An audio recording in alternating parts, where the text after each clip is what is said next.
நேர்மை வணக்கம் நலகுமார் என்ற சிறப்பு நேர்காணலுக்காக மூத்த அரசு அமைச்சர் திரு பொன்ராஜ் சார் வணக்கம்.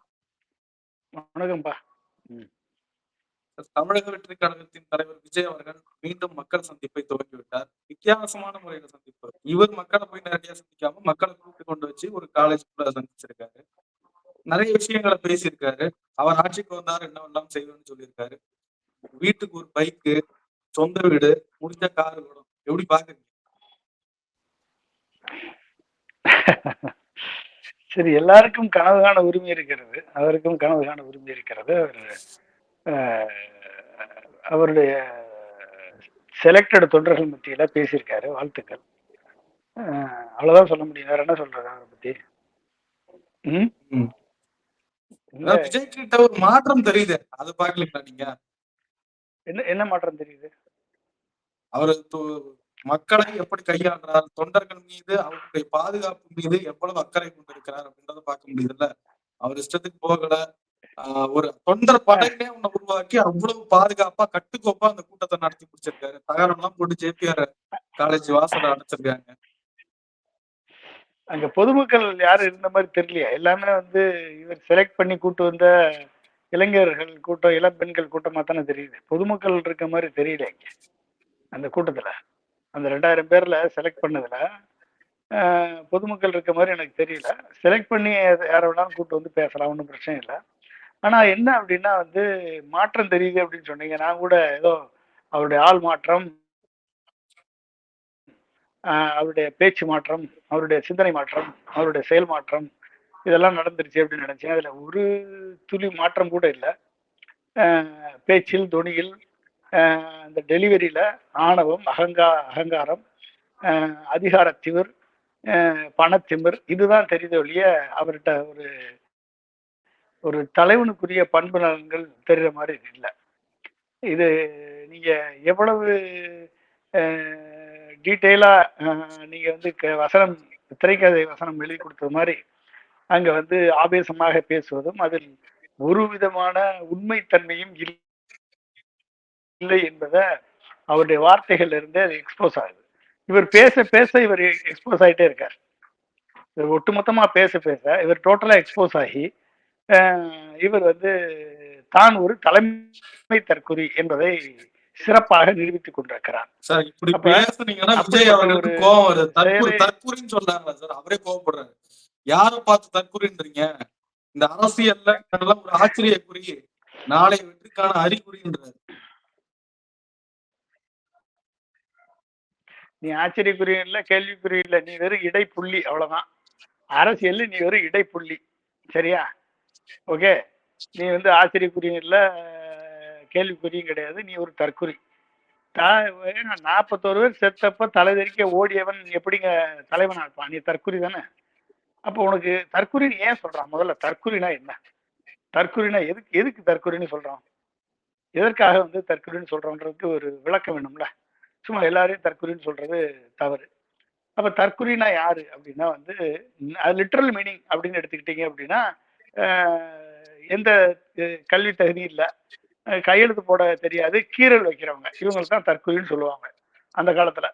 ஆனா இந்த காலத்துல தற்குறி அப்படின்னா தற்குறினா என்ன அப்படின்னா எவன் ஒருவன் சிந்தனையற்றவனா இருக்கானோ, பகுத்தறிவு இல்லாம இருக்கானோ, எவன் ஒருத்தன் ஒரு போதைக்கு அடிமையா இருக்கானோ, சினிமாவுக்கு அடிமையா இருக்கானோ, பகட்டுக்கு அடிமையா இருக்கானோ, இல்ல சாதிக்கு அடிமையா இருக்கானோ, மதத்திற்கு அடிமையா இருக்கானோ, அதிகாரத்திற்கு அடிமையா இருக்கானோ, பணத்திற்கு அடிமையா இருக்கானோ, உண்மையை புரியாம பொய்ய உண்மை என்று நம்பிக்கொண்டு அந்த பொய்யை எவன் ஒருத்தன் பரப்புகிறானோ இவன் எல்லாமே தற்குறிதான். புரிஞ்சுக்கிட்டீங்களா? இதுல நான் சொன்ன அத்தனை கேரக்டரும் விஜய்க்கு கரெக்டா பொருந்தும். அப்ப நீ உன்னை ஃபாலோ பண்றவன் எப்படி இருப்பான், நீ எப்படி இருப்ப? நீ ஒரு தலைமை தற்குறி, உன்னை ஃபாலோ பண்றவன் வெறும் தற்குறி அப்படின்னு உன்னை குற்றச்சாட்டு சொல்றதுல என்ன குறை இருக்கு? அப்ப வாக்காளர்களை அசிங்கப்படுத்துறதுன்றாங்க சார். வாக்காளர்கள் அசிங்கப்படுத்தல, எல்லாருமே தற்குறி கிடையாது. தமிழ்நாட்டுடைய ஒட்டுமொத்த வாக்காளரும் உனக்கு வாக்களிச்சது கிடையாது. புரிஞ்சுக்கிட்டீங்களா? ஜெயிச்ச டிஎம்கேக்கே 40% தான், 44% தான் வாக்களிச்சிருக்கான். அப்ப ஒட்டுமொத்த தமிழ்நாட்டு மக்களும் உனக்கு வாக்களிச்சிட்டாங்களா எல்லாரும் தற்குறின்னு சொல்றதுக்கு? சொல்லுங்க பாப்போம். யாரு உன்னை நீ வந்து ஏதாவது தேர்தல் நின்று ப்ரூவ் பண்ணிருக்கியா? நீ வந்து வெற்றியாளன் என்று சொல்லி ஏதாவது ஒரு தேர்தல் நின்றுருக்கியா? ஏதாவது ஒரு தேர்தல் நின்று ஜெயிச்சிருக்கியா? விக்கிரவாண்டி இடைத்தேர்தல் நின்றுருக்கியா? இல்ல ஈரோடு கிழக்கு இடைத்தேர்தல் நின்றுருக்கியா? 2024 பார்லிமெண்ட் எலெக்ஷன் நின்றுருக்கியா? எதுலயும் கிடையாது. 2026 டைரக்டா நின்று டைரக்டா நான் சீஃப் மினிஸ்டர் ஆயிருவேன்னு சொல்லி நீ ஒரு கனவு கண்டதுக்கு உனக்கு உரிமை இருக்கு. அதை பத்தி யாரும் தடுக்க மாட்டாங்க. சரியா? அப்ப ஒரு பைத்தியக்காரன் போய் பைத்தியம்னு நீ வந்து சைக்காட்ரிய கன்சல்ட் பண்றான்னு சொன்னா அவன் சொல்லுவான், நீ தாண்டா பைத்தியம், நீ போய் கன்சல்ட் பண்ற சைக்காட்ரின்னு சொல்லுவான். அதேதான் இங்க நடக்குது. புரிஞ்சுக்கிட்டீங்களா? ஏன் அதை சொல்றாங்க அப்படின்னா, உன்னுடைய செயல்கள், உன்னுடைய பேச்சு, உன்னுடைய மேடை பேச்சு எல்லாமே தற்குறித்தனமா இருக்கு. எதுவுமே வந்து ஒரு ஆழ்ந்து ஆராய்ந்து சிந்திக்கக்கூடிய அளவுல ஒரு தலைவனுக்குரிய பண்புலங்களோட உன்னுடைய பேச்சு இல்ல. ஒரு தற்குறி தலைவன் வந்து ஒரு ரவுடி எப்படி ஹீரோவா காமிக்கிறவனா இப்ப இந்த காலத்து திரைப்படத்துல அந்த ரவுடி ஹீரோவா ஆனா எப்படிப்பட்ட வார்த்தைகளை உபயோகிப்பானோ அந்த வார்த்தைகளை தான் இப்ப வந்து விஜய் உபயோகிக்கிறார். அப்ப அப்படி உபயோகிக்கக்கூடிய அந்த விஜய் ஏதாவது அவர் சொல்லக்கூடிய அரசியல்ல ஏதாவது பழைய சம்பவங்கள்ல ஏதாவது உண்மையா இருக்கா? வரலாற்று திரிபுகள், இப்ப வரலாற்றை புரியாதவர்கள், வரலாற்றை பற்றிய ஒரு அடிப்படை அறிவு இல்லாதவர்கள், அரசியலை பற்றிய ஒரு அடிப்படை அறிவு இல்லாதவர்கள், இப்படிப்பட்டவர்களை தான் நம்ம தற்குறின்னு சொல்றோம். அப்ப உனக்கு நீ எதை சொன்னாலும் அதுல ஒரு உண்மைத்தன்மை இல்லை. எதுலையுமே வந்து எவனோ எழுதி கொடுக்கறத வந்து கொண்டாந்து இங்க வாமிட் பண்ற, அந்த வாமிட் எழுதி கொடுக்குறவனாவது ஒழுங்கா எழுதி கொடுக்குறானா அதுவும் தப்பா எழுதி கொடுத்துறான். எழுதி கொடுத்து உன்னை கொண்டாந்து நடுரோத்துல நிறுத்தி கடைசியில தற்குறின்னு பேர் உன்னே வாங்க வச்சிடறான். உங்ககிட்ட பணத்தை வாங்கிட்டு உன்னையவே தற்குறின்னு பேர் வாங்க வைக்கிறான். அப்ப நீ என்ன லெவல்ல வந்து ஒரு அடிப்படை புரிதலோட இருக்க? அப்ப என்ன ஒரு உனக்கு அரசியலும் தெரியல, வரலாறும் தெரியல, உனக்கு வந்து என்ன நடந்துகிட்டு இருக்கு நாட்டுல அப்படின்ற விவரமும் தெரியல. ஓகே, அதெல்லாம் தெரியாதவன் தான் நம்ம தற்குறின்னு சொல்றோம். இல்லைன்னா ஏன் சொல்றோம்? தற்குறிகளை வந்து ஒரு இளைஞர்கள் வந்து தற்குறி கிடையாது. எவன் ஒருத்தன் ஏதாவது ஒண்ணுக்கு மயங்கி தன்னை அடிமையாக்குறானோ, அடிமையாகி கண்ணையும் கருத்தையும் அறிவையும் மடுங்கடித்து ஓகே பொய்யை உண்மையான நம்பி குருட்டுத்தனமாக ஒன்றின் பின்னால் எவன் செல்கிறானோ அவனைத்தான் தற்குறின்னு சொல்றது. அதுக்கு நீ ஒட்டுமொத்தமா தகுதியான நபராகத்தான் விஜய் தன்னை நிலைநிறுத்தி சொல்றீங்கல்ல, இவங்களை எல்லாம் தற்குறின்னு சொல்றீங்கல்ல, இவங்க எல்லாம் இதுக்கு முன்னாடி உங்களுக்கு ஓட்டு போட்டாங்கல்ல, அப்ப உங்களுக்கு ஓட்டு போட்ட மக்கள் தற்குறின்னுங்களா? இப்பதானே நான் வந்திருக்கேன், இப்பதான் வந்திருக்கேன், இதுக்கு முன்னாடி உங்கள்கிட்ட தானே இருந்தாங்க. ஓட்டு போடுற மக்கள் எல்லாம் தற்குறின்னு சொல்லுவாங்க? அப்படி கிடையாது. ஓட்டு போடுற மக்கள் எல்லாம் தற்குறின்னு எவனா சொல்லுவானா? எந்த அறிவாளியாவது சொல்லுவானா? இவர் தான் விஜய் தான் வந்து அந்த மாதிரி இவங்களை இழுத்து விடுறாப்ல. அதாவது என்னையும் சொல்லிட்டா போறாது, என் கூட எல்லாரும் வாங்கடா, என் யாருக்கெல்லாம் பயம் இருக்கோ அவங்க எல்லாம் வந்து என் மேல புலி வருதுன்ற பயம் இருக்கோ அவன்லாம் என் மேல வந்து படுத்துக்குன்னு சொல்றது மாதிரி என்னைய தற்குறின்னு சொல்லிட்டான், அப்ப எல்லாரும் தற்குறின்னு சொல்றான் அப்படின்னு சொல்லி தூண்டி விடுறாரு. வேற என்ன கிடையாது. காரணம் என்னன்னா என்ன அப்படின்னா, நீங்க நல்லா புரிஞ்சுக்குங்க, வரலாற்றை எவன் திரிக்கிறானோ, பொய்யான தகவல்களை எவன் சொல்கிறானோ, அப்ப என்ன அர்த்தம் அப்படின்னா வரலாற்றை யாரு சொல்லோ கேட்டு அதை வரலாறுன்னு நம்பியிருக்கான் ஒருத்தன். பொய்யான தகவல், அரசியல்ல பொய்யான தகவல்களை மக்கள் மத்தியில பரப்ப முயற்சிக்கிறான் அப்படின்னா என்ன அர்த்தம்? உண்மையான தகவல்களை மறைச்சு பொய்ய ஒருத்தன் ஸ்ப்ரெட் பண்றான்னு அர்த்தம். அப்ப எவனோ ஒருத்தர் ஸ்ப்ரெட் பண்ண பொய்யை எடுத்து இவர் வந்து இவர் வாயில வந்து சொல்றாரு அப்படின்னு அர்த்தம். ரெண்டாவது. மூணாவது என்னது? உன் ரசிகர்களை உன் சினிமாவுக்கு அடிமையாக்கியிருக்க, போதைக்கு அடிமையாக்கியிருக்க, உன் டான்ஸுக்கு அடிமையாக்கியிருக்க, வேற எதுக்கு நீ வந்து அவனை தலைவன் ஆக்கியிருக்க? சொல்லு பார்ப்போம். தனித்திறன் பெற்றவனாக அவனை உருவாக்கியிருக்கியா? சொல்லு. மரத்துல ஏறுறவன், மட்டையில ஏறுறவன், டிரான்ஸ்ஃபார்மர்ல ஏறுறவன், கார்ல ஏறுறவன், பஸ்ல ஏறுறவன், பைக் ஓட்டிட்டு வந்து பஸ்ல விழுந்து சாகுறவன், கூட்டத்துல வந்து நெரிச்சு உன்னை பார்க்கணும்னு சொல்லி வந்து 8 மணி நேரம் தண்ணி குடிக்காம காத்து கிடந்து நீ வந்து மோதின உடனே உன்னால செத்த பிறகும் நீ ஒரு தலைவன் நினைச்சு நம்பிட்டு இருக்கா பத்தியா, இவனை தான் தற்குறின்னு சொல்றான். புரிஞ்சுக்கிறீங்களா? அப்ப இப்படிப்பட்ட ஒரு மக்கள் வந்து மக்கள் அல்ல, அவர்கள் மாக்கள் அப்படின்னு அர்த்தம். மாக்கள்னு என்னது? அடிப்படை அறிவற்ற, கேள்வி கேட்கக்கூடிய பக்குவமற்ற ஒரு தலைவனாகத்தான் ஒரு தற்குறியாகத்தான் அவர்களை வளர்த்து வைத்திருக்கிறாய். அப்ப அதுக்கு அப்ப வந்து அதை சொல்லும் பொழுது அது அப்படி குறிப்பிடும் போது உனக்கு கோபம் வந்துச்சுன்னா நீ என்ன பண்ணணும்? உனக்கு இருக்கக்கூடிய உன்னை ஃபாலோ பண்ணக்கூடிய மக்களை நீ பக்குவமான அரசியல் தலைவர்களாக மாத்தணும். அதுக்கு முதல்ல நீ பக்குவமானவனா மாறணும். நீ பக்குவமான தலைவரா மாறணும். உன்னைய ஒரு எஸ்ஐஆர் போராட்டத்துக்கு வந்த பெண்களை கேள்வி கேட்கிறாங்க. அந்த பெண்கள் என்ன சொல்றாங்க தெரியுமா? எஸ்ஐஆர்னா என்ன எங்களுக்கு தெரியாதுங்க, விஜய் வர சொன்னாரு வந்தோம், விஜய் தான் வருவாரு அப்படின்னு சொல்றாங்க. அப்ப என்ன அர்த்தம்? எஸ்ஐஆர் என்றால் என்ன என்றே தெரியாமல் உன்னை ஃபாலோ பண்ணக்கூடிய பெண்கள் அவர்கள் வந்து ஒரு பிம்பத்துக்காக, கவர்ச்சிக்காக, தங்களை உனது சினிமாவின் நடிப்புக்காக தங்களை அடிமைப்படுத்தியவர்கள். எம்ஜிஆர் அப்படி இல்லை. எம்ஜிஆர் வந்து பக்குவப்படுத்தினார், வாத்தியாரா மாறினார், அன்பை சொல்லிக் கொடுத்தார், பண்பை சொல்லிக் கொடுத்தார், பக்குவத்தை சொல்லிக் கொடுத்தார், அறிவை சொல்லிக் கொடுத்தார், பெண்களை மதிக்கக்கூடிய வழியை சொல்லிக் கொடுத்தார், குழந்தைகளையும் பெண்களையும் மதிக்க சொல்லிக் கொடுத்தார், தீமை எதிர்த்து போராடினார், நல்ல கருத்துக்களை தன் பாடல்கள் மூலமாகவும் படங்கள் மூலமாகவும் வசனங்கள் மூலமாகவும் கொண்டு சேர்த்தார். சேர்த்தது மட்டும் இல்ல, நடிக்க மட்டும் இல்ல, வாழ்க்கையே அப்படியே வாழ்ந்தார். அதனாலதான் இன்னைக்கு எம்ஜிஆரை பத்தி பாடிட்டு இருக்கு. இன்னைக்கு உன்னுடைய பேச்சுல, விஜயனுடைய பேச்சுல யார பேசுறீங்க? உங்ககிட்ட நீ வசனம் பேசுறதுக்கு எந்த வசனம் இல்ல, உங்ககிட்ட பாடல் பாட்டுக்கு மேற்கோள் காமிக்கிறதுக்கு உன்கிட்ட எந்த மேற்கோளும் இல்ல. என்ன இப்ப நம்மளை போற ஆளுக மேற்கோள் காமிச்சாலும் பரவாயில்ல எம்ஜிஆரை பத்தி. ஆனா விஜய் ஒரு நடிகன், இத்தனை படங்கள் நடிச்சிருக்க, இத்தனை பாட்டு எழுதியிருக்க, கேரியர் உச்சத்துல போய் இருந்திருக்க, உங்ககிட்ட ஒரு பாட்டு கிடையாது மக்களை சென்றடையக்கூடிய ஒரு பாட்டு கிடையாது. எல்லாம் எம்ஜிஆர் பாட்டை சொல்ற நீ.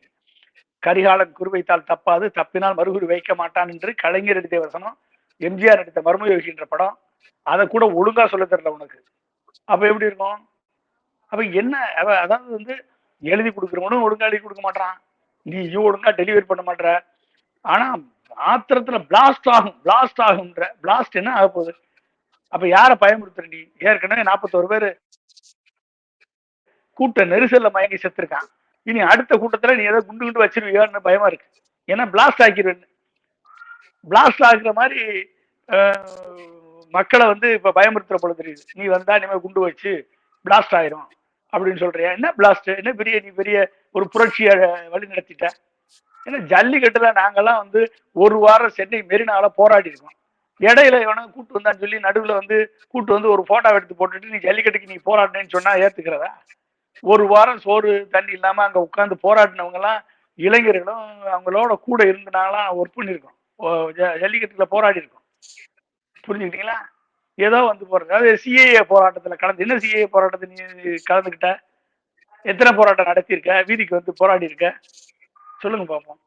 வக்ஃபு வாரியத்தை வந்து நாங்க எதிர்த்து குரல் கொடுத்தோம்னு அப்பட்டமான பொய்ய சொல்ற. நீ என்ன எதிர்த்து குரல் கொடுத்த? ஏப்ரல் மாசம் வந்து இப்போ வக்ஃபு வாரிய மசோதா தாக்கல் பண்றதுக்கு முன்னாலேயே மார்ச்லயே தீர்மானத்தை கொண்டாடுறாரு திமுக தலைவர் எதிர்த்து. தாக்கல் பண்ண உடனே சுப்ரீம் கோர்ட்ல கேஸ ஃபைல் பண்றாங்க.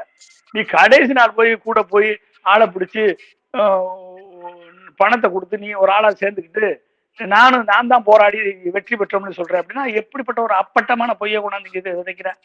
கல்வியில என்ன நீ வந்து ஊர்ல தமிழ்நாட்டுல இருக்க அத்தனை பேரும் 100 பேர் பிளஸ் 2 முடிச்சு வெளியே வந்தா 100 பேரும் ஹையர் எஜுகேஷன் முடிக்கணும்னு இப்ப வந்து சொல்லிட்டு இருக்க நீ. உனக்கு முதல்ல ப்ரொஃபைல் என்னன்னு தெரியுமா? எஜுகேஷன் பிரமிட் என்னன்னு தெரியுமா? எஜுகேஷன் பிரமிட் எப்படி இருக்குன்னு அது தெரியுமா? தமிழ்நாட்டுல ஒட்டுமொத்த இந்தியாவிலேயே தமிழ்நாடு தான் வந்து கிராஸ் என்ரோல்மெண்ட் ரேஷியோ ஹையர் எஜுகேஷன்ல 52% இருக்கு. யாரு கொண்டாந்தது? எப்படி வந்தது? என்ன லெவல்ல இருந்துச்சு? பீகார்ல இருந்து 17%, தமிழ்நாடு 52%க்கு மேல. எப்படி வந்துச்சு அது? இன்றைக்கு படிக்கக்கூடிய உயர்கல்வியில இத்தனை காலேஜஸ் எப்படி உருவாக்குனது? யாரு உருவாக்குனது? எம்ஜிஆர் உருவாக்குனாரு. பிளஸ் 2ல வந்து பிளஸ் 2 எப்படி யாரு உருவாக்குனது? எம்ஜிஆர் உருவாக்குனாரு. யாரு உருவாக்குனது? சொல்லுங்க பார்ப்போம். பியூசியை ஒழிச்சு அனைவரையுமே பிளஸ் 2 வரைக்கும் கொண்டு வந்து படிக்க வச்சு, ஸ்கூல்லயே பிளஸ் 2 படிக்க வச்சு, இல்லைன்னா காலேஜை தேடி போடணும். பாதி பேர் காலேஜ் போக மாட்டான். காலேஜ் ஏதாவது ஒரு காலேஜ் இருக்கும், அங்கதான் பியூசி இருக்கும். அப்ப என்ன, எல்லா ஸ்கூல்லயுமே பிளஸ் 2 கொண்டு வந்து அத்தனை பேருமே 10th இருந்து டிராப் அவுட்டை குறைச்சு, இடைநிற்றலை குறைச்சு பிளஸ் 2 படிக்க வச்சு பியூசி பிளஸ் 2 கொண்டு வந்து அதோட நிக்கல எம்ஜிஆர். கிட்டத்தட்ட சாராயம் வித்தவனை எல்லாம் வந்து கல்வி தந்தையாக்குனாரு. இன்னைக்கு நீ யாரு காலேஜ்ல போய் பேசிட்டு இருக்க? ஜேபிஆர் காலேஜ்ல. ஜேபிஆர் என்ன பண்ணாரு? சாராய அதிபரா இருந்தவர், இல்லைன்னா ரவுடியா இருந்தவர். ரவுடிய கல்வி தந்தையாக்கி லட்சக்கணக்கான மாணவர்களுக்கு கல்வியை கொடுக்க வழிவகை வகுத்து கொடுத்தவர் எம்ஜிஆர். நீ என்ன பண்ணிருக்க இது வரைக்கும்? நீ சொல்லு. நீ சினிமா நடிகன் தானே? நீ சினிமா நடிகன் தானே? என்ன பண்ணிருக்க இது வரைக்கும்? ஏதாவது பண்ணிருக்கியா? அப்ப இன்னைக்கு 450 இன்ஜினியரிங் காலேஜ் இருக்கு அப்படின்னா ஒவ்வொரு வீட்லயும் ஒரு இன்ஜினியர் இருக்கான் அப்படின்னா காரணம் என்ன? அது எம்ஜிஆர் அவர்கள் கொண்டு வந்த அந்த உயர்கல்வி திட்டம். அதை தாண்டி என்ன பண்ணாரு? கலைஞர் வந்த பிறகு டைடல் பார்க்க கொண்டு வந்து, ஐடி பாலிசி கொண்டு வந்து, செமிகண்டக்டர் பாலிசி கொண்டு வந்து, அத்தனை பேரையுமே வந்து இன்றைக்கு வந்து வெளிநாடுகள்ல போய் இன்றைக்கு இத்தனை ஆயிரக்கணக்கான லட்சக்கணக்கான இன்ஜினியர்ஸ் தமிழ்நாட்டில இருந்து போய் வேலை பார்க்கறான். அவனுடைய குடும்பம் நல்லா இருக்கு, அவனுடைய ஃபேமிலி நல்லா இருக்கு, அவனுடைய சுற்றத்தார்கள் நல்லா இருக்காங்கன்னா அதுக்கு காரணம் யாரு? இவர்கள் தானே. இன்னைக்கு என்ன ஹையர் எஜுகேஷன் என்ன ப்ராப்ளம்னு உனக்கு சொல்ல தெரியுமா? இன்னைக்கு ஸ்கூல் எஜுகேஷன்ல என்ன ப்ராப்ளம் இருக்குன்னு உனக்கு சொல்ல தெரியுமா? என்ன என்ன என்ன நீ உன்னுடைய குற்றச்சாட்டு என்ன? உன்னுடைய குற்றச்சாட்டு என்ன? நான் வந்தா இதை செய்வேன் அப்படின்னு சொல்லு. ஏன் நான் வந்தா எல்லாத்தையுமே வந்து நான் தேர்தல் அறிக்கை வந்தா தேர்தல் அறிக்கை குடிப்பேன்னு நீ சொல்ற. தேர்தல் அறிக்கை எவனோ எழுதி கொடுப்பான். தேர்தல் அறிக்கை எவனோ எழுதி மக்களுடைய வாழ்வாதாரத்தை முன்னேற்ற என்னென்ன செய்யணும் எல்லாத்தையும் செய்யணும். எல்லார் வீட்லயும் மோட்டர் பைக் இருக்குமா, எல்லாருக்கும் சொந்த வீடு இருக்குமா, எல்லாருக்கும் காரும் வர்றதுக்கு முயற்சி செய்யணும்ன்றாரு. இதை விட என்னங்க சார் வேணும்? மக்கள் பொருளாதார எல்லாருக்கும் ஒரு ஃபிளைட் கொடுக்க வேண்டியதுதானே? ஹலோ, நீ மட்டும் தான் ஃபிளைட்ல போகணுமா? எல்லாருக்கும் ஒரு ஃபிளைட் கொடுக்க வேண்டியதுதானே? எல்லாருக்கும் ஒரு ஃபிளைட் கொடுக்க வேண்டியதானே? நீ மட்டும் தான் ஃபிளைட்ல போகணுமா? ஃபிளைட் விட வேண்டியதானே எல்லாருக்கும்? எல்லாரும் வந்தா நான் ட்ரோன் விடுவேன்னு சொல்லு. ஆள் பறக்கக்கூடிய மேண்ட ஏரியல் வெஹிக்கிள் விடுவேன்னு சொல்லுப்பா. ஒவ்வொருத்தருக்கும் நான் மேண்ட் ஏரியல் வெஹிக்கிள் விடுவேன்னு சொல்லு. எல்லாருக்கும் நான் ஒரு பைக் மோட்டார் சைக்கிள் கொடுக்குறேன்னு சொல்றேன். என்னையா உனக்கு மல்டி மோடல் டிரான்ஸ்போர்ட்னா என்ன? மக்கள் தொகைன்னா என்ன?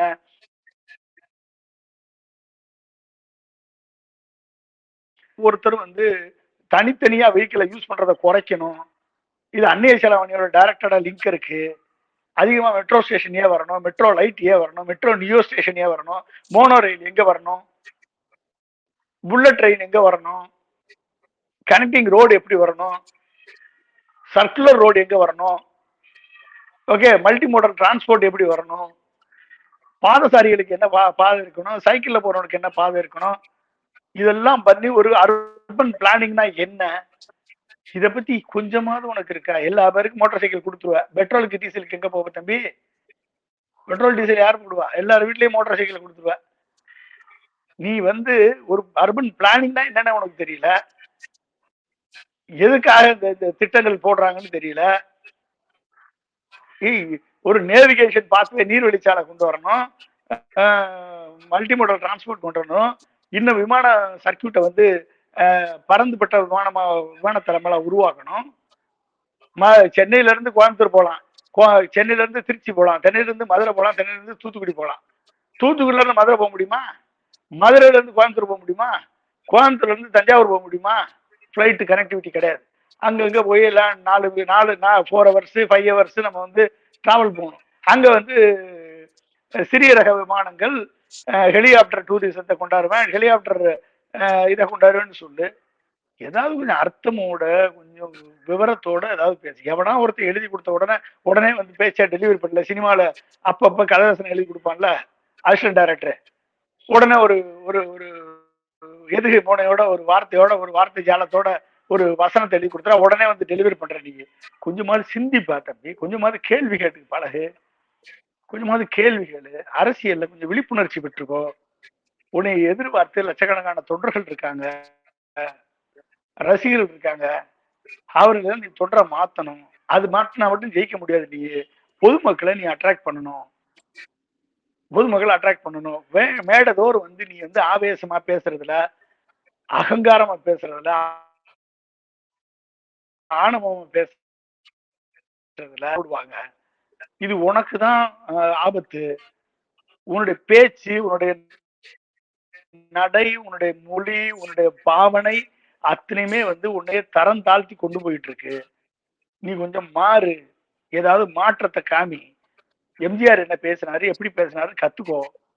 கருணாநிதி எப்படி பேசினாரு கத்துக்கோ. ஓகே, காமராஜர் எப்படி பேசினாலும் கத்துக்கோ. இயல்பா இருக்கு, மக்களோட இயல்பா பழக கத்துக்கோ. எதுவுமே இல்ல, நீ இன்னமும் நான் வந்து சினிமா நடிகன், நான் அப்படிதான் இருப்பேன் அப்படின்னு சொல்லி நீ வந்து நடிச்ச அப்படின்னா உன்னைய மக்கள் சினிமா நடிகனாகத்தான் பார்ப்பார்களே ஒழிய உன்னை ஒரு அரசியல் தலைவனாக, கற்றறிந்த அரசியல் தலைவனாக, விவரம் புரிந்த அரசியல் தலைவனாக பார்க்க மாட்டார்கள். இதுக்குதான் நம்ம திரும்ப திரும்ப சொல்றது. தற்குறின்னு சொன்னா இவ்வளவு கோவம் வருதுல உனக்கு, இவ்வளவு அளவில் சத்தம் கொடுக்குறீங்களா நீ? உன்னை யாருப்பா தொட்டா? உன்னை நீயே தொட்டுக்கிற, உன்னைய நீயே மாறி மாறி கணத்துல அடிச்சுக்கிற, அடிச்சுக்கிட்டு என்னைய அடிச்சிட்டாங்கன்னு சொல்ற. உன்னை யாரு சொன்னா கூத்தாடின்னு? நீ கூத்தாடிதான். எம்ஜிஆர் வந்து நடிகர் அல்ல, எம்ஜிஆர் வந்து அரசியல் தலைவர். அவரை கூத்தாடின்னு சொன்னா கூட ஒரு காரணம் இருக்கு. அவர் வந்து கூத்தையுமே காரண காரியத்தோடு கூத்தாடினாரு. என்ன கூத்தாடினாரு?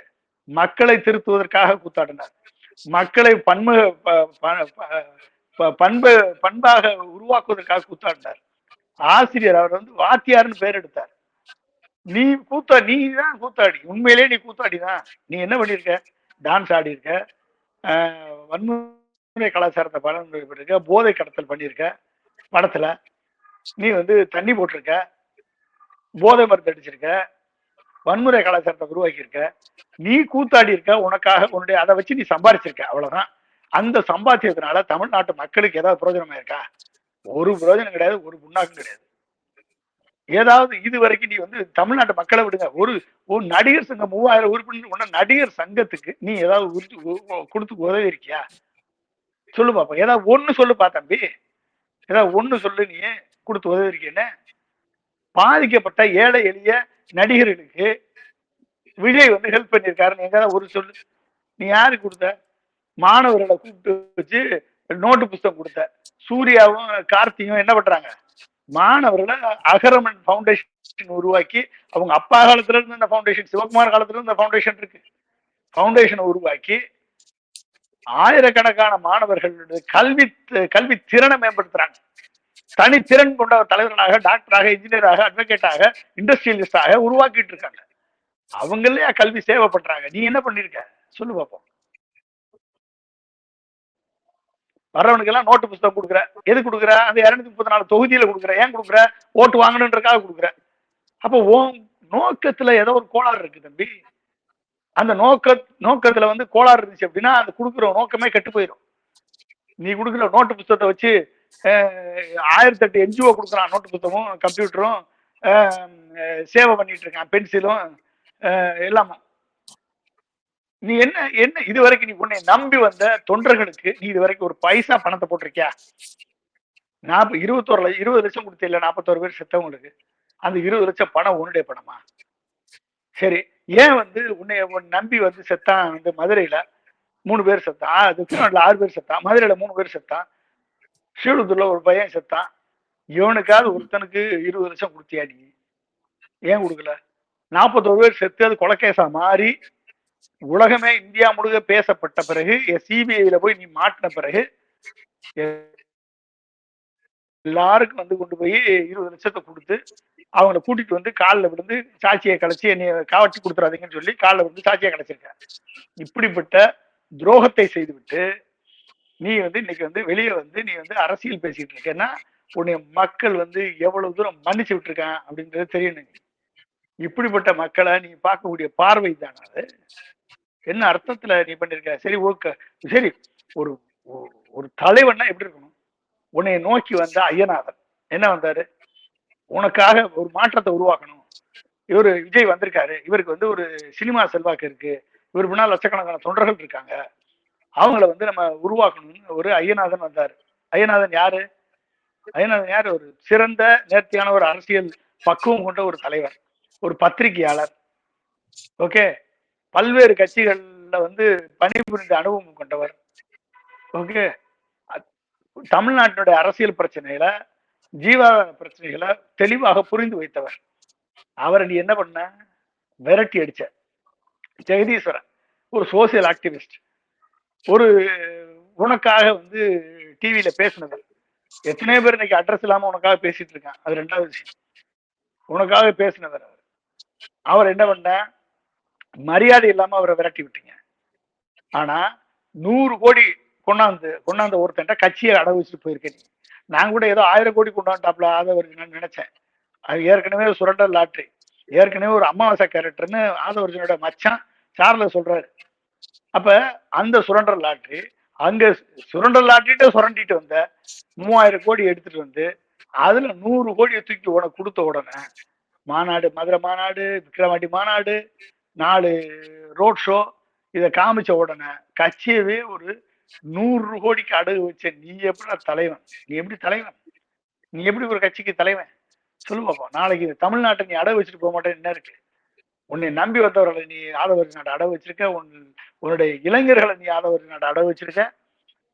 அப்ப நீ அடிமைக்கு ஒரு அடிமையாக நீ மாறிட்டேன்னா நீ வந்து பேசுறதெல்லாம் வந்து ஒரு ஒரு திமுக கணக்குல கூட எடுத்துக்குமா? அது திமுக எம்ஜிஆருக்கு, கலைஞர் கருணாநிதி எம்ஜிஆருக்கு கொடுத்த பிரச்சனைகள், அரசியல் பிரச்சனைகள்ல ஒரு 1% ஸ்டாலின் அவர்கள் உனக்கு கொடுத்திருந்தா நீ தாங்க மாட்ட தம்பி.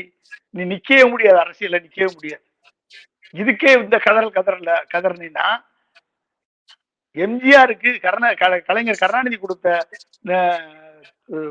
போராட்டங்களையும் அரசியல் பிரச்சனைகளையும் 1% உனக்கு மு.க. ஸ்டாலின் கொடுத்திருந்தாருன்னா இன்னைக்கு தமிழ்நாட்டில் நிக்க முடியாது. புரிஞ்சுக்க. இன்னைக்கு இதே கலைஞர் கருணாநிதியா இருந்திருந்தா, இல்ல ஜெயலலிதாவா இருந்திருந்தா, இன்னைக்கு இந்த வார்த்தை கூட உன்னால வெளியே வந்து பேசியிருக்க முடியாது. புரிஞ்சுக்கிட்டியா? அப்படிப்பட்ட ஒரு நிலையில இன்னைக்கு வந்து மு.க. ஸ்டாலின் அவர் வாட்டில் அவர் வேலையை பார்த்து போயிட்டு இருக்காரு. அவர் வாட்டில் வந்து அரசியல் நடத்திட்டு இருக்காரு.